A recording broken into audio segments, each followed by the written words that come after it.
Approval of the meeting minutes? So moved. So moved, so we are good. Any consent items? Anything we need to go over? All right, well, let's jump right into general business. 4A, consideration to approve a resolution. Yeah, can we close that door? Approves a resolution for the intergovernmental agreement between the city of Aurora and E470. Who is our presenter? It's me today. Yahoo, let's go. All right. Give me one sec, I gotta get presentation. This is Gabrielle's first presentation at a TAPS meeting. Yay, So, yay. So with that, how do I share it as a presentation? Where's Oh the no, button? click in here. Yeah, and then I think it should work. There we go. Yes. All right. Well, good afternoon. Thank you very much. I'm Gabrielle Renner, Manager of Traffic Operations within Public Works Department. This item is a intergovernmental agreement with E470 for the Stephen D. Hogan Parkway and E470 temporary traffic signals. Here's a picture of the location that we are looking at. Currently, this interchange is stop controlled on the ramps, and we were reached out by E470 to check into the congestion, how busy it was. And so we did data collection, and warrants showed that the traffic signals were warranted. Right now, we're looking at temporary span wire signals to be installed, and that will replace the existing side street stops. And then as development grows in that area, the need will grow, and then the bridge will be widened, and then permanent traffic signals will be put in. E470 is actually going to be paying for the construction of this project with $2 million.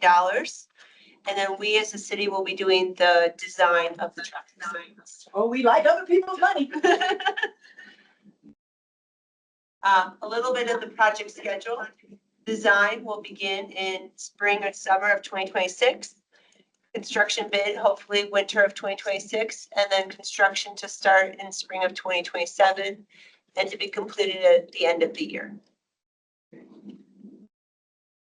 And the question I have for the committee, does the committee support moving forward with the resolution for the intergovernmental agreement between the city of Aurora and E470 Public Highway Authority regarding funding, design, construction, and maintenance of temporary traffic signals at Stephen D. Hogan Parkway and E470 to the next available study session?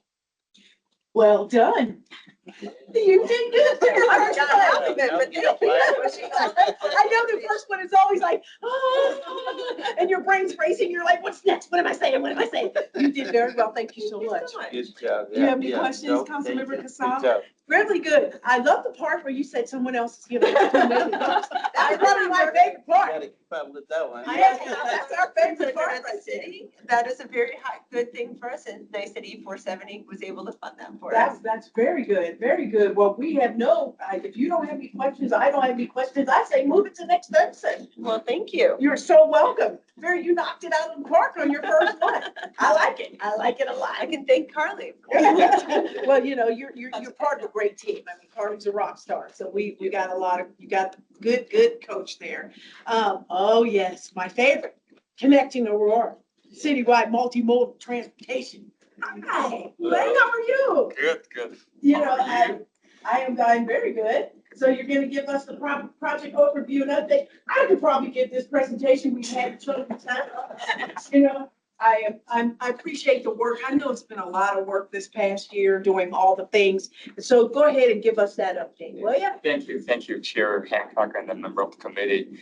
Yeah, this is gonna be, I think, our last project update on Connect Aurora before we go to the committee for the adoption process. And so thank you again for the support and the committee support, especially thank you for participating in that public virtual town hall in October. So today we're going to provide the last update on the October, the milestone 4 public engagements effort, as well as our recommended policies, improvements, projects, and also the timeline. So the final plan adoption. So with that, I'm going to introduce our consultant project manager, Keith Borshan. He will make the presentation. Hiya, Keith. Good to see you again. Great to see you all. You're like a again. regular fixture. We probably should just give you, just Yeah, get you an yeah. office. It's my own sad. Yeah, you get your own badge. You get in and out of the building. Lordy. Go on. It's great to be here. So as Hui Liang mentioned, this is our last project update before we move into the adoption process early next year. Our update today, there we go, includes an update on the public engagement, last round of public engagement that we conducted in October. I will give an overview of the proposed policies, programs, and projects that are included as recommendations in the draft plan that's being circulated. And then we'll give a brief overview of the plan adoption timeline. Quick reminder, you guys have seen this slide, I don't know how many times, but we started 2 years ago and started out by learning all about what the existing challenges are in the city and how those might change in the future. Then we spent some time exploring possible futures for the city, what we call scenario planning, and identifying what the preferred future for the city is, which we're calling the place-oriented city. And that's really the basis for the recommendations that you'll see today, that form the bulk of the plan. Then we analyzed that place-oriented city and created visionary networks. So for the multimodal networks, so biking, walking, transit, driving, and freight, and making sure that those visionary networks help us achieve that grand vision of that place-oriented city. And then we've really spent the bulk of this year creating these policies, programs, and project recommendations. And that's what we'll be presenting to you all today. So as Hui Liang mentioned, we did have our last round of public engagement, last full round of public engagement in October. The results that you see here on screen are a summary of all of the rounds of engagement. So we had 4 major rounds of engagement throughout the process.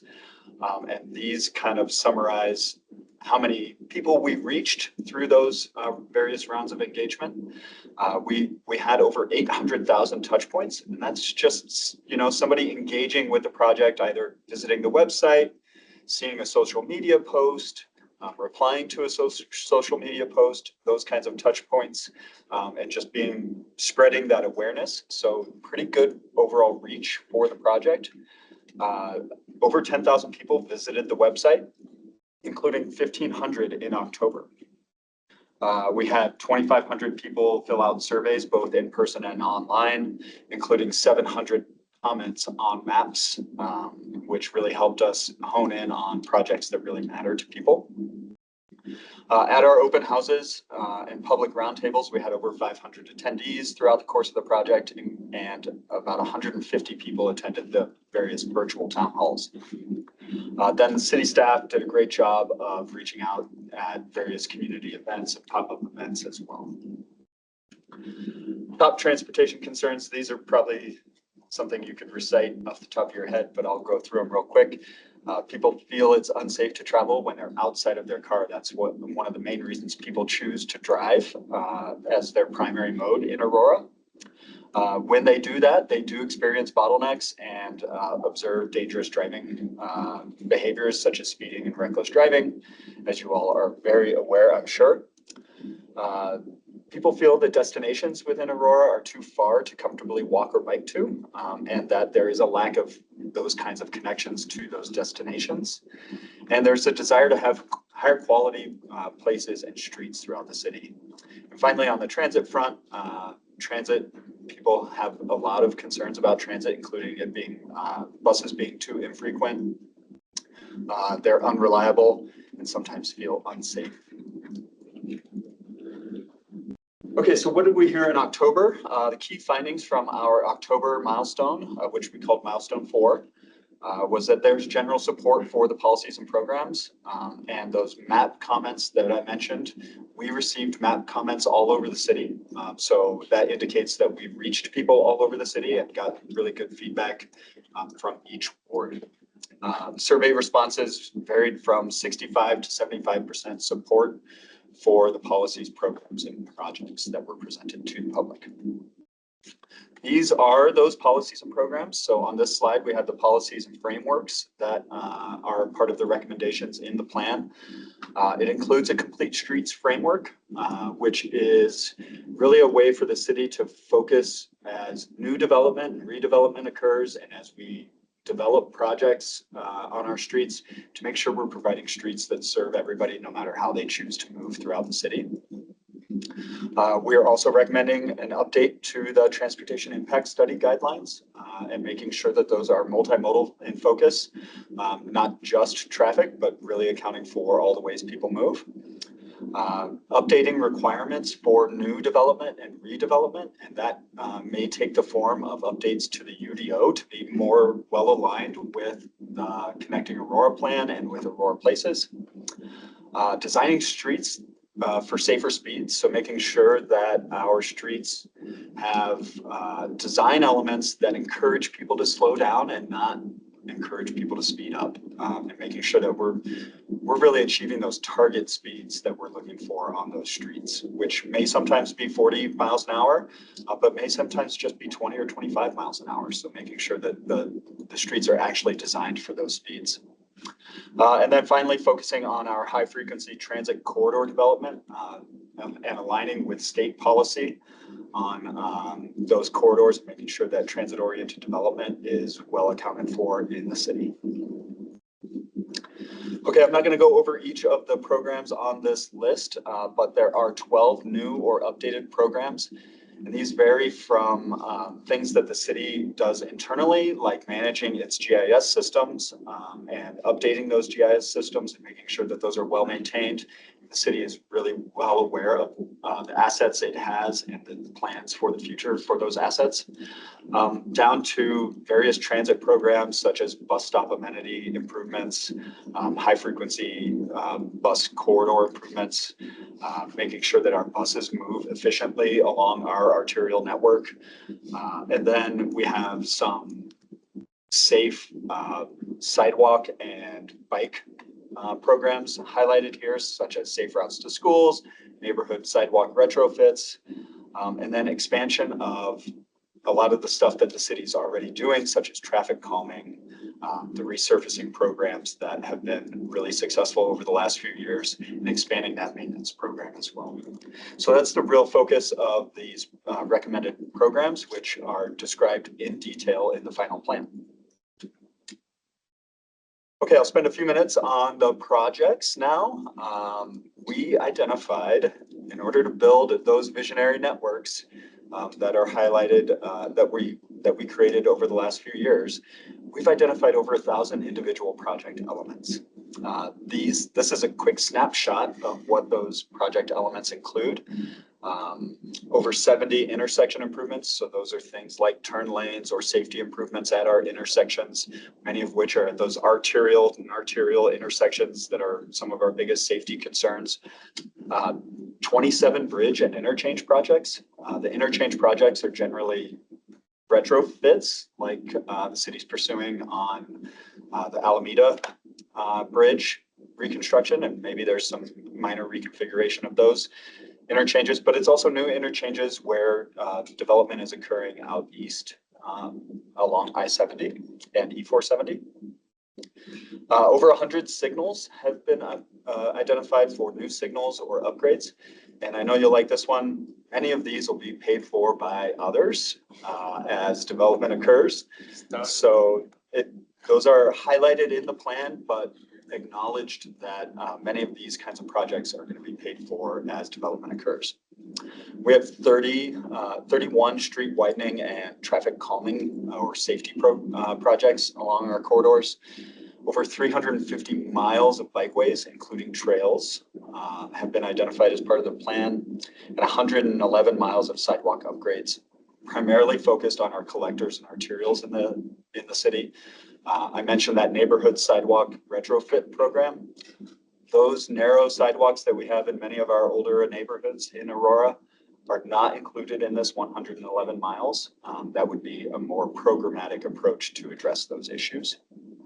Over 300 bike and pedestrian crossings ranging from painted crosswalks up to potentially new signals, or what you see on screen is an RRFB. It's kind of that flashing beacon that helps alert drivers that there's somebody who needs to cross, and all the way up to new underpasses and overpasses for bikes and peds. And then finally, we identified 23 multimodal transit corridor projects, and those are upgrades to generally our arterials to make sure that they are more multimodal in focus, and again, focusing on moving those buses in an efficient manner and providing better transit service on those major corridors. So that's the overall project snapshot. I have the maps that go along with these as well. So on this map, you can see the street projects. One thing you'll note on many of these maps is a lot of the projects are focused on the eastern half of the city, where our street network is already built and well established, but needs upgrades. In the eastern half of the city, we don't see a lot of street projects because, like I said earlier, those are generally going to come along as development occurs, and with the updates to the Complete Streets framework, those streets will be built to more modern standards and won't need upgrades after they're built. On the sidewalk front, we have, again, a focus on the western half of the city, where our sidewalks are a little narrow or uncomfortable and don't meet our current design standards. So making sure that we've identified upgrades to those sidewalks where needed. So these are new sidewalk segments that fill gaps, as well as upgrades to those sidewalks. And you can kind of see, if you squint, the additional pedestrian crossings that have been identified as well as dots on this map. On the bikeway and trail connection projects, these include upgraded bikeways where the city already has, say, on-street bike lanes, upgrading those to a more protected and comfortable facility in many cases, as well as new bikeways to help build out that visionary network. And you can see quite a few trail projects identified, particularly in the eastern half of the city. I do also want to highlight here, many bikeway projects are also traffic calming projects. And many of the elements that we install as part of bikeway projects naturally help to calm that traffic. And it's a focus for bikeway corridors to make sure that we have lower speeds for vehicles moving along side bikes and people moving on scooters and those kinds of devices. And then finally, the transit map highlights new bus routes and enhancements to existing bus routes, including increased frequency. So making sure that we work with our partners at RTD to advocate for better service throughout the city as RTD continues to update their service over the next 20 years, and making sure that Aurora gets its due for bus service and train service moving over the next 25 years. And then we do have several bus rapid transit or bus priority corridors highlighted on this map as well as micro transit zones, and making sure that those are highlighted as potential to provide service where fixed route service may be difficult, or where microtransit just might be more effective. And microtransit's that on-demand service that people can call up and get kind of that door-to-door service for their needs. And then one last thing on this map, the dots indicate where we've identified mobility hub locations. And these are locations where people can easily transition from one mode of travel to another. So oftentimes it's from transit to a bike or walking, or maybe it's those shared micro mobility devices that you see, like a Lime scooter or Lime bike, and identifying and making those transitions easier through the provision of services at those locations.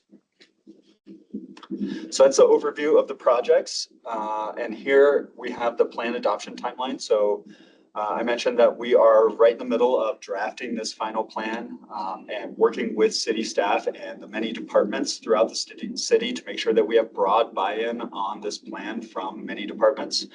So those are the review cycles that we're going through right now.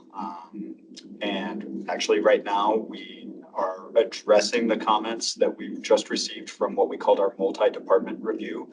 So shared with pros, Aurora PD, who else did we share that with? The various departments, the fire department, life safety, Aurora Water. Thank you, Tom. So we're right now, the consultant team is addressing those comments that we received, and our next review will go up to the director level. Then we do plan to work through that through the rest of the year and post it for public comment in late January, early February, which then leads to then bringing that draft final plan back to this committee as well as planning commission and leading us into an April timeframe for city council adoption. And that is the presentation that we have for you all today. And I do believe we have time for discussion and or questions and answers. And, Well, you did happy good to there, discuss Pete. anything. Good job. Thank you, Thank you Chair. so much. I see Councilmember Lawson there online. Do you have any questions, Councilmember Lawson? I know you do. Yes, yes, you know I always do. Thank you so much for the presentation. And I'm really you guys put a lot of work into this, so this is fantastic. I guess the questions I have is I just want to make sure that this is not a document that's going to be sitting on a shelf. I understand the implementation is going to come back to council on April 15th of 2026, but how are some of these things going to be implemented in the comprehensive plan, the UDO? Just to make sure that it's just not a document that's just a document.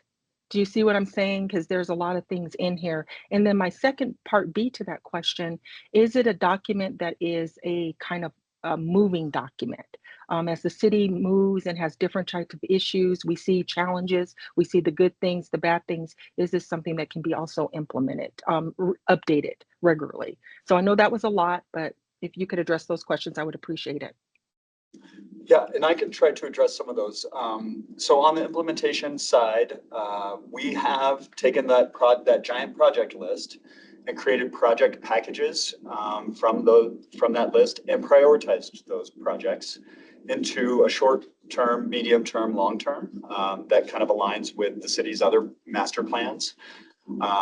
So that short-term is that 0 to 10 year timeframe, and there are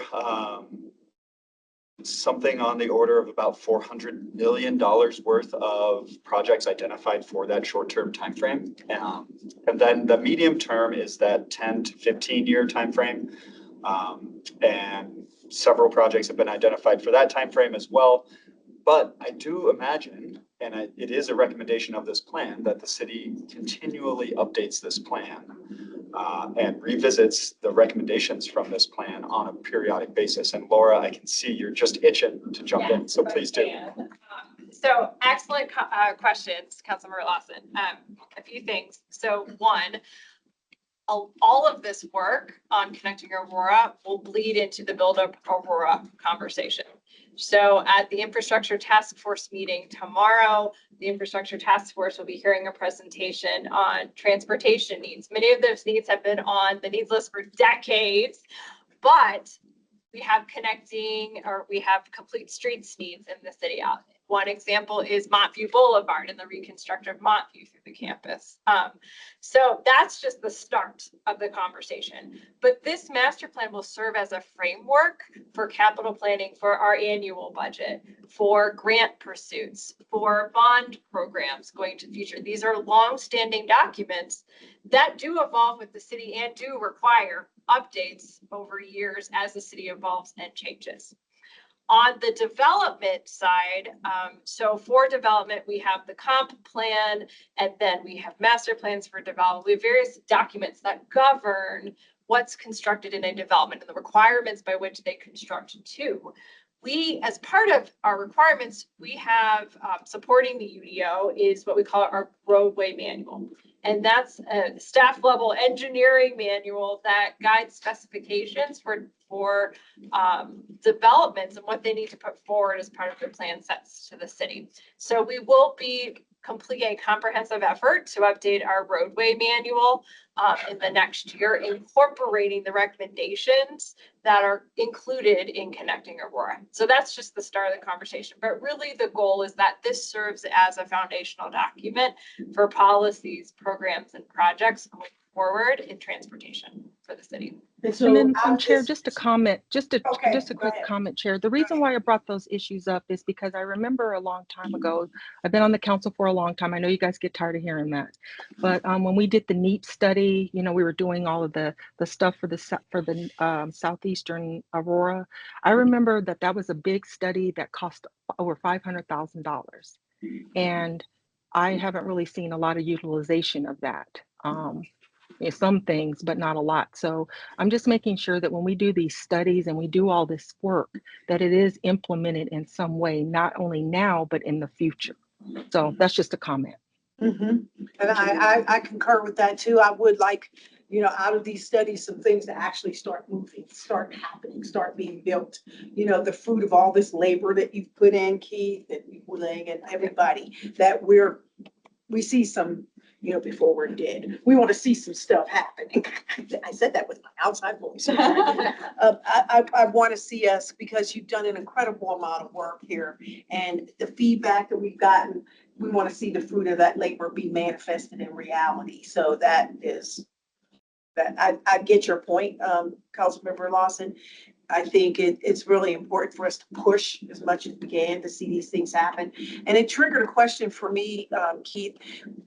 The online comments, for people, is that robust? Are people doing that? Are they interacting or leaving commentary online? Yeah, we one of these slides highlighted, I think it was 700 Yeah. app comments Yeah. that we have received. And one interesting thing about those kinds of comments is oftentimes you'll find that they're really hyper local focused, right? So it's somebody commenting on something in their neighborhood that bothers them. So we've received a really nice spread of comments, but I wouldn't say that that's like the driving force behind a lot of the project recommendations. We're using data that we've collected over the last couple of years, as well as conversations that we've had, not just in this room, but as the project management team, to drive those recommendations as well. I'm not saying that we're ignoring those comments. No, absolutely not. We are incorporating those comments. But beyond those comments, we have many recommendations that weren't necessarily driven by those kinds of comments. So, you know, I always try to caution folks that we do the best we absolutely can to reach as many people as we possibly can, but we always know that we didn't reach everybody, right? Well, I think And there's no way. Herculean effort of what you've been doing. I agree. I think we've past. been, overall, we've been very successful. Yeah. But we need to acknowledge that, you know, some people, even in spite of that, not every voice has been heard. And we need to make sure that we're using other tools in our toolbox to make these project recommendations as well. Yes. Yes. And if I may, Tom Morgan Braddock, Senior Transportation Planner, building off of what Keith was saying and some things that Councilmember Lawson brought up. In terms of the previous needs study, the staff and the development community regularly use that to guide development out in Northeast Aurora. That provides a lot of information on what type of roadways we expect to see out there, what type of trail connections we expect to see out there. And in much the same way, Connecting Aurora will provide that same type of information, but on a broader city level. So as new development comes in or current areas redevelop, staff and the development community will be looking at Connecting Aurora to see what type of transportation infrastructure is expected on both sides. So it's not just going to be the city reaching out and working with Dr. Cog and CDOT and the federal government in terms of what grant opportunities we have, but also the development community will also be utilizing this in much the same way they're currently using needs to see, okay, if we want to develop this section of roadway, this section of Tower Road, what does the city expect us to bring to the table? I think Jenny wanted to add. Janine Restet, Director of Planning and Business Development. To address Councilmember Lawson's question very simply, this will be adopted as part of the comprehensive plan, so our big guiding policy document.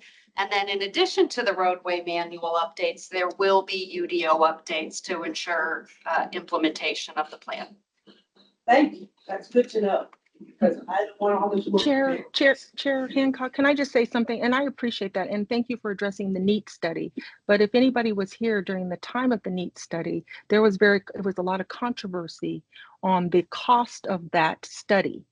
And so I'm glad that some things have been implemented. I think a few more things could have been implemented because I know that we've done some additional documents for that corridor. So I'm glad to know that with this one, there will be more efforts on that front. And so I just have a difference of opinion about the NEAT study.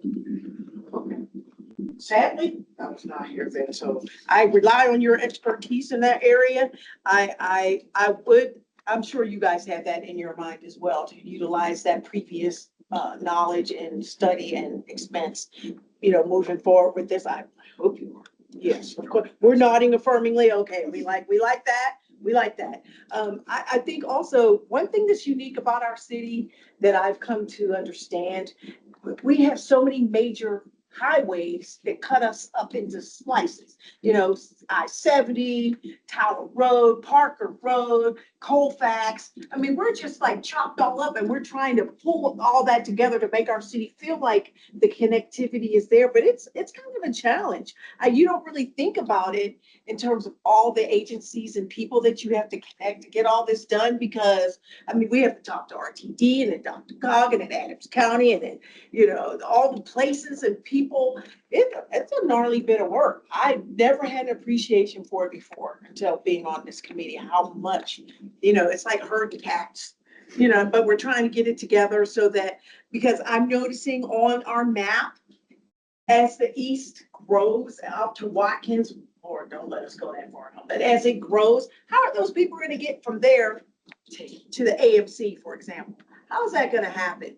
Not everybody has a car, but we don't want them to be landlocked out there because they can't get here from there. And if we're looking at adding an arts and entertainment venue, how are the people from over here going to get over there without having 100 million cars go out in that area? Those are all these things we have to consider when we're thinking about transportation and infrastructure, so that not only can it be accessible, but it really helps financially, from a financial perspective, so that our communities can be mobile. We want to be mobile. And I like riding my bike. And, when you see the 350 miles of bike trails, which I think is pretty awesome, to see that be part of our mindset and how we're going to build out things. I'm so thoughtful because we're able to do it, right? We have the land mass to do it, unlike some cities. We've got it good like that. So I appreciate all the work you put in, Keith, and Carly, you're a rock star, you already know that. But I thank you for all the work that you guys have put into this. And is there one more? There's no more after this? This is the last update. This is the last update, but is there And Keith, could you go back to the next step? Yeah. Real quick, next steps? the plan adoption. Yeah, this is the timeline for the remainder. The Step of the timeline for the plan. remainder. Yep, gotcha. Final draft and public comment, and then submit to us. And hopefully, I hope that I'll still be on the TAPS committee. We'll see. I think for continuity's sake, I'm just putting it out there. Continuity's sake, I've been on this committee for 2 years. I'm just saying. We'll see how that goes. Thank you, Keith, for all your hard work. Really appreciate it. Any other comments, questions?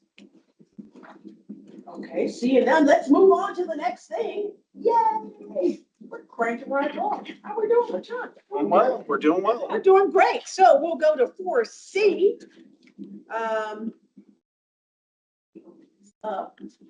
I wanted to really highlight the things that we've done over this past year. I think this committee has been very active and engaged with a lot of the work that has taken place this year. And I would just like, and I'm going to put y'all on the spot, but I'm starting with you. It's just to talk about, give me just, what do you think is our biggest success? Just as a look back this year on what we've been able to accomplish as a committee. Oh my gosh, that's a big question. I know there's a lot of stuff, because we crammed a lot of stuff in there, but I mean, can you point to like your ABC maybe to make it easier? on you? Biggest success. I think overall, okay, I'll introduce myself, I guess, if anyone's online. Carly Camposano, Deputy Director, Transportation and Mobility in the Public Works Department. We've gotten a lot done this year, and I think just looking at our overall previous agenda items, we've gotten a lot done through different partnerships. So you see a lot of IGAs, but there are a lot of agencies that we have had very successful partnerships with and have worked with them to deliver all sorts of different projects, which has really allowed us to, I think, plan for and design and implement and construct different infrastructure throughout the city. So we have work we've done on major roadways like Parker Quincy Smoky Hill, which was out to bid recently. We have the Ped Bridge over Parker that we've been working really hard on. We have Connecting Aurora, which we've done a lot of work and we're almost at the finish line, just looking at our transportation network more holistically. And then just lots of other projects that really add up and help with infrastructure. Like all of the work we're doing with SREA, with CDOT, with RTD, with the bus rapid transit project. I thought even we've had other agencies like RTD come in and explain the partnerships and help us. So I think that's probably the biggest takeaway of the year for me, is just all the different partnerships that you see on these items. So I would concur with that assessment, because I noticed that we do have a lot of intergovernmental, interagency collaboration, which is really great. I was very impressed with RTD coming in with their whole team and giving us their update, and knowing that they are really thoughtful about safety and security on the routes, and that they have their own police force now. I think that's one thing that I've been able to share in my town halls, that we want to encourage people to ride rapid transit. Again, I take the train occasionally when I go out to the airport because it's easier on your life. But you want to feel like when you go to the I Live station and leave your car, that it'll be there when you come back. You know, I mean, it's really important to continue to develop and nurture those partnerships. I think it would be beneficial to at least have an annual update from them, you know, from what they're doing. I think it would be a great idea to let us know where you're at and let us know how you're going to partner out, because RTD is the only game in town. So they've got to figure out how they're going to get out east and what that, and make a concerted effort. I don't want to hear the stories about, well, you know, money's tight. Money's tight everywhere, that we need to get that transportation out there. It's important. And so I think it would be important to develop that relationship a little bit more and have them come and talk to us more about what that looks like. And Hulang, you know, tell me what, other than this study, Keith, you know, you doing a thing, but I know that can't be your only life. So tell me about the things that give you, you know, fire in your soul.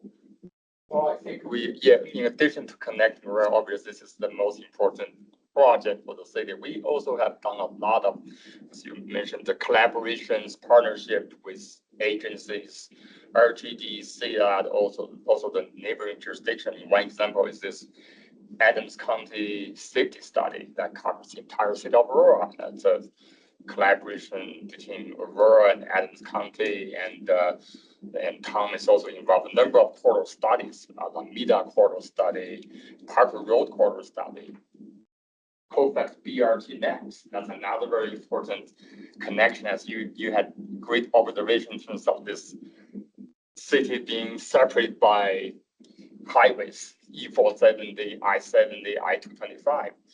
Connecting Aurora proposed kind of many of the major bus rapid transit corridors, such as including the Colfax BRT, goes all the way to the east to the Horizon City Center, where it serves that area. Then also we have a Olive corridor goes to the east to Murphy Creek.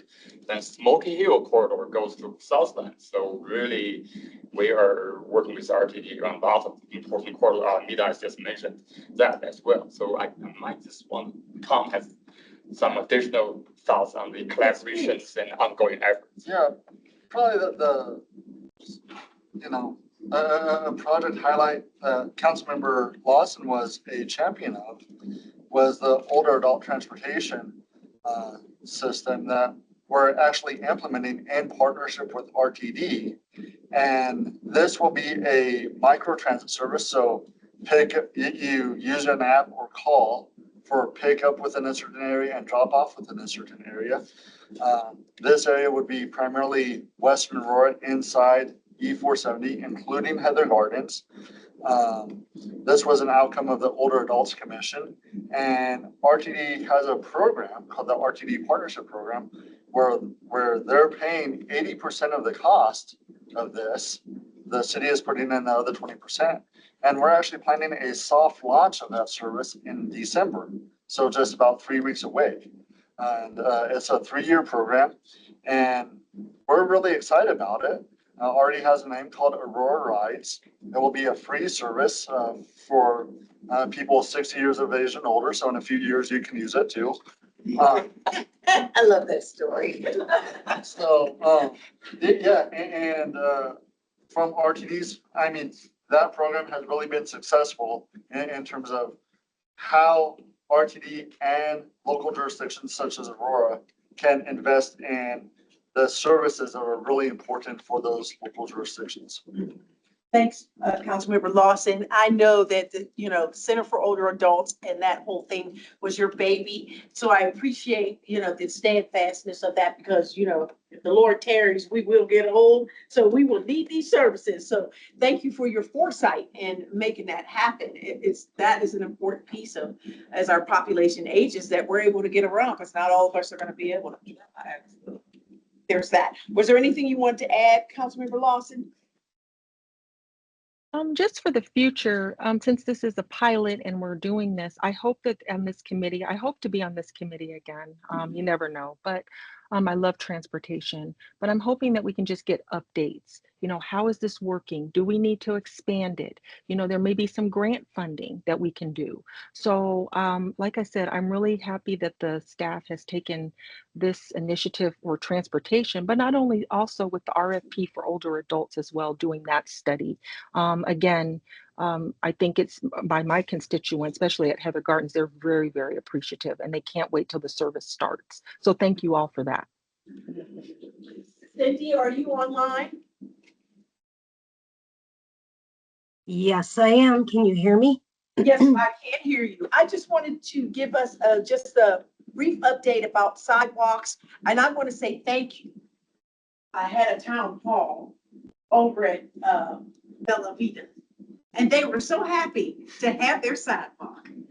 Great. And it's the little things that mean so much because if you're a wheelchair and you're trying to get across Savannah from that apartment community, it's important to be able to transport yourself. And so they were just delighted when I went 2 weeks ago on their sidewalk. So can you tell me a little bit about where we're going in terms of our future plans for the sidewalk construction project? Sure. So right now we have 2 projects that are Dr. Cog funded, phase 1 and phase 2. Phase 1 is actually getting ready to bid here very soon.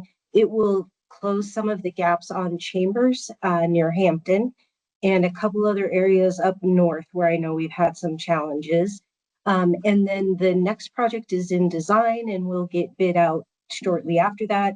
One of the lessons learned was about the public outreach on Yale for that sidewalk. So we actually have already organized, and Julie Patterson and Kathy have worked very hard to come up with a standard public outreach process now for sidewalk improvements moving forward.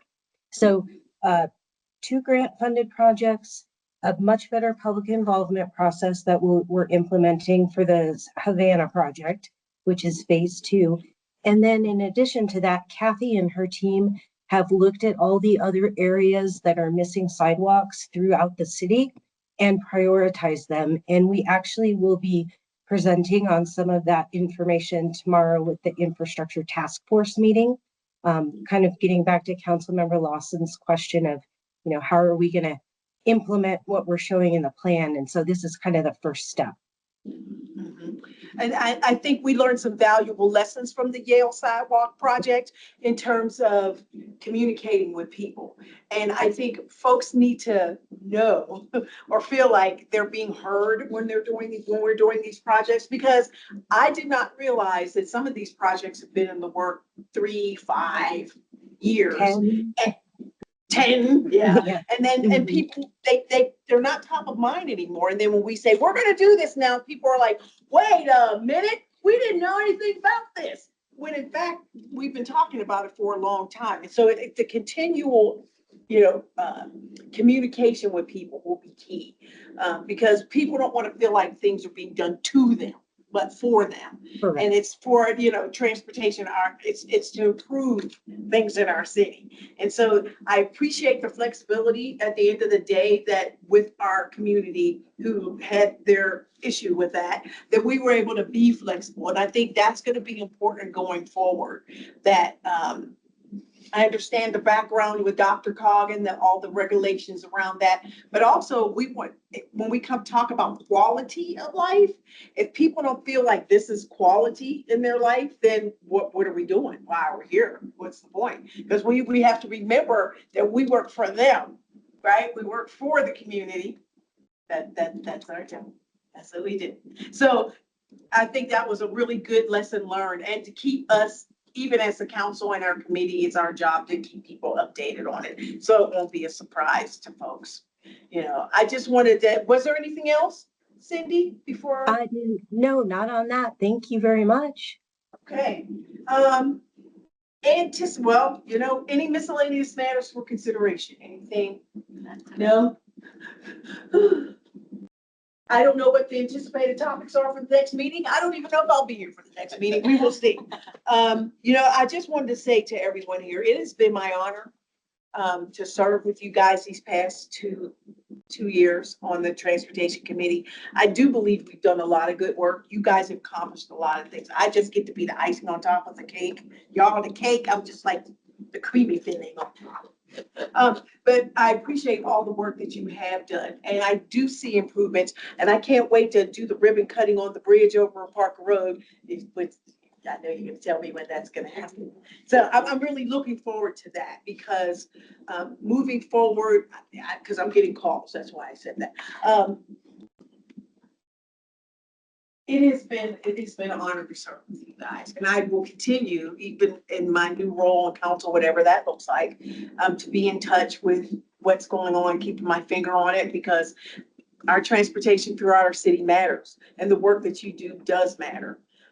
Councilman Kassaw, did you have anything you want to add? No, same thing, as of, today is my last meeting with you guys. I really truly appreciate for, giving me this opportunity to serve our community, to serve with you guys. Really want to say thank you for the incredible team, partners and, agencies. This transportation committee is amazing. As you said, we got to continue connecting with the community, as we connect with Aurora, which is connect with the community. And I will stay, I'll stay connected with you guys. I'm not going nowhere. I'll continue serving this community. I love Aurora. So this is just, one, but we have more, we have more works that we need to do. We need to finish. And transportation, Chair Madam, this is really amazing team. I'm gonna miss it for now, but I'll be around, working with the community. And thank you for the hard work. Thank you so much, Ms. Burton. I appreciate it. I'll see you around. Thank you. Yeah, a lot of times our committees and you guys as staff, you're like the unsung heroes that nobody sees. But the work you do really is important, and I just wanted to acknowledge that and tell you how much I appreciate it. And so, with that said, we're done at 10 till 12. Here we go. If there's nothing else, I see you over there with your Christmas outfit.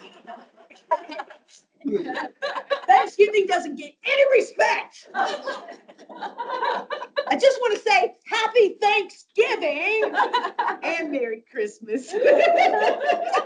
And, you know, we'll see you at the During the meeting. holiday. Yeah, I just didn't want you to know that your outfit did not go unnoticed. And I just want to say thank you so much, and we'll see you in January. All right. Thank Happy you. holidays. We are adjourned.